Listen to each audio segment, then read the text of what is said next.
وجود خدا۔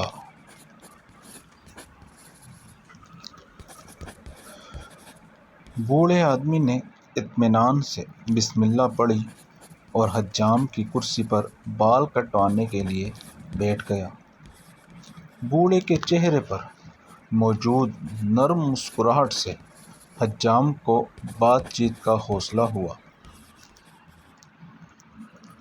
حجام نے کہا، دنیا میں بہت سے مذاہب خدا کو مانتے ہیں، لیکن میں خدا کے وجود کو نہیں مانتا۔ بوڑھے مسلمان نے پوچھا، کیوں نہیں مانتے؟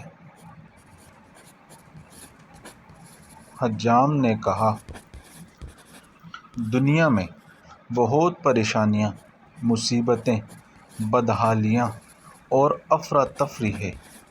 اگر خدا کا وجود ہوتا تو یہ سب مصیبتیں اور پریشانیاں بھی موجود نہ ہوتیں۔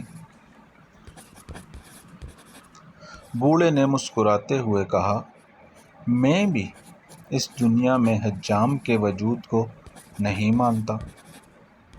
حجام نے پریشان ہو کر پوچھا، کیا مطلب؟ میں آپ کی بات نہیں سمجھا۔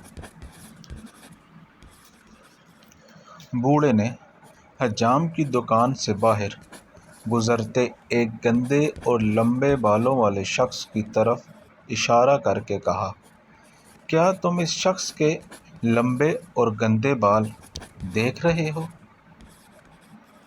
حجام نے کہا، جی ہاں، لیکن اس کا میری بات سے کیا تعلق؟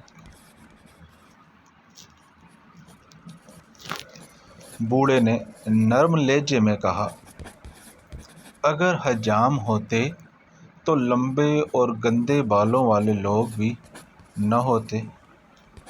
حجام نے کہا، ہم موجود ہیں، لیکن ایسے لوگ ہمارے پاس نہیں آتے۔ بوڑھے نے مسکراتے ہوئے کہا، بالکل، خدا بھی موجود ہے، لیکن لوگ ہدایت کے لیے خدا کی طرف رجوع نہیں کرتے، اسی لیے دنیا میں بہت سے مسائل اور پریشانیاں ہیں۔